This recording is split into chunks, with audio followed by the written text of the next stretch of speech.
This week in news surrounding Israel, President Trump looks to make a deal with Iran. So stay tuned, friends, for all the details.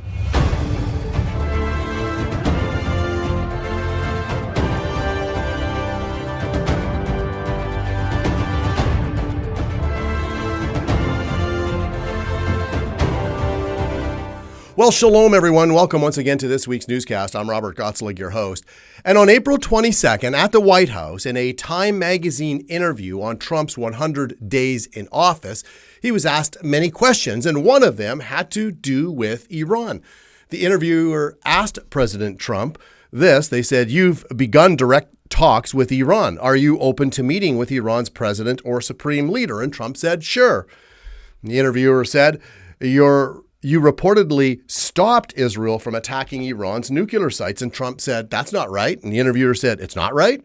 And Trump said, "No, it's not right. I didn't stop them, but I didn't make it comfortable for them because I think we can make a deal without the attack. I hope we can. It's possible we'll have to attack because Iran will not have a nuclear weapon, but I didn't make it comfortable for them. But I didn't say no. Ultimately, I was going to leave that choice to them, but I said I would much prefer a deal than bombs being dropped." And the interviewer said, "Are you worried that Netanyahu will drag you into a war?" And Trump said, "No.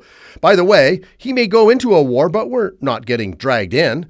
And then the interviewer closed this final question on Iran by saying the U.S. will stay out of it if Israel goes into it. And Trump said, "No, I didn't say that. You asked if he'd drag me in like I'd go in unwillingly. No, I may go in very willingly if we can't get a deal.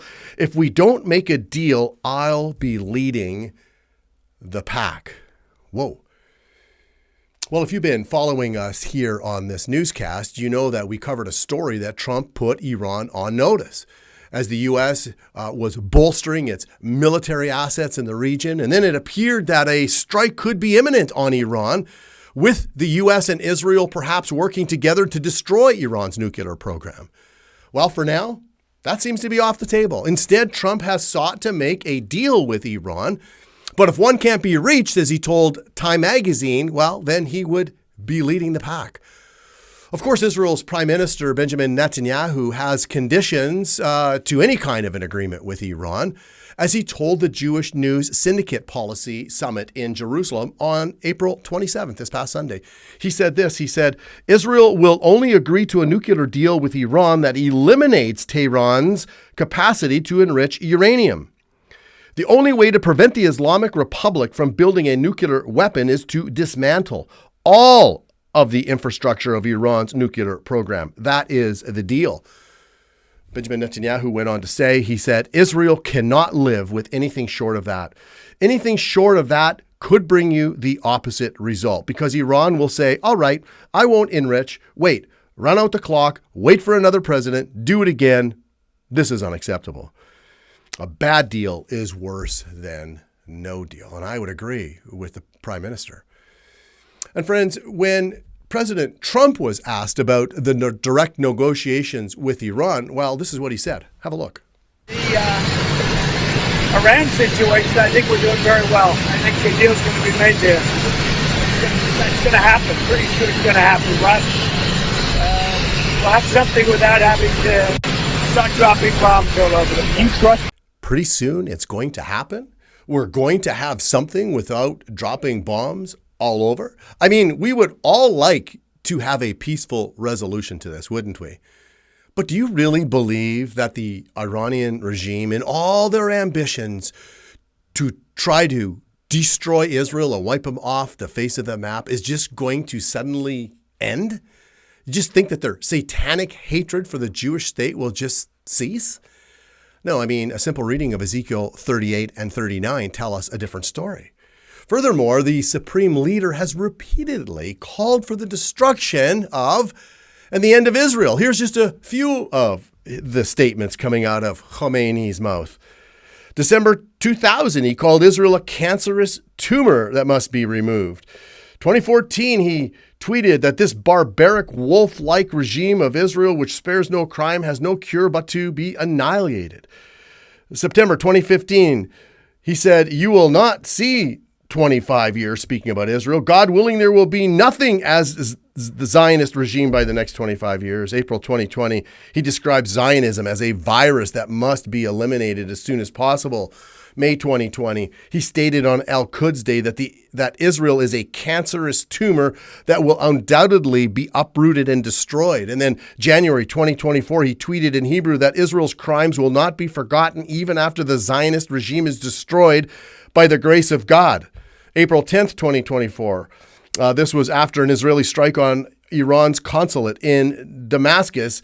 Khomeini said the evil regime made a mistake and it must be punished, and it shall be. October 4th, 2024, he declared every strike launched by any group against Israel is a service to the region and to all humanity. October 27th, 2024, he urged that Israel must realize Iran's power, describing Israel as a criminal gang committing the most horrific wars. And then November 2nd, 2024, warned of a crushing response against Israel and the United States.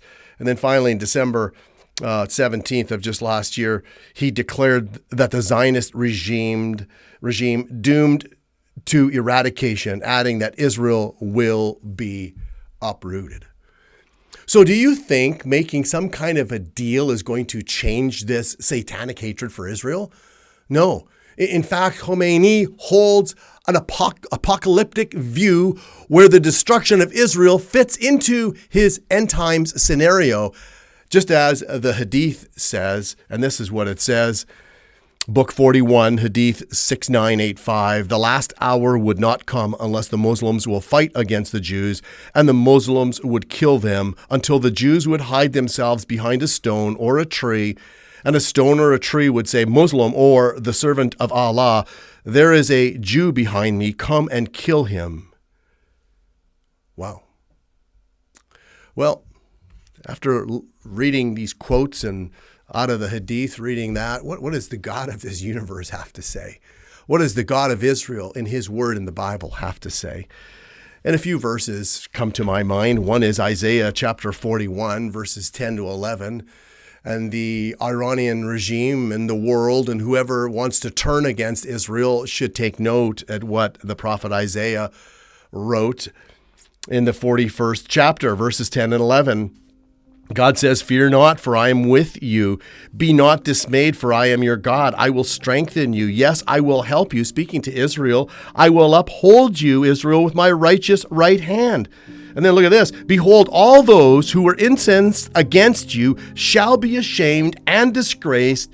They shall be as nothing, and those who strive with you shall perish.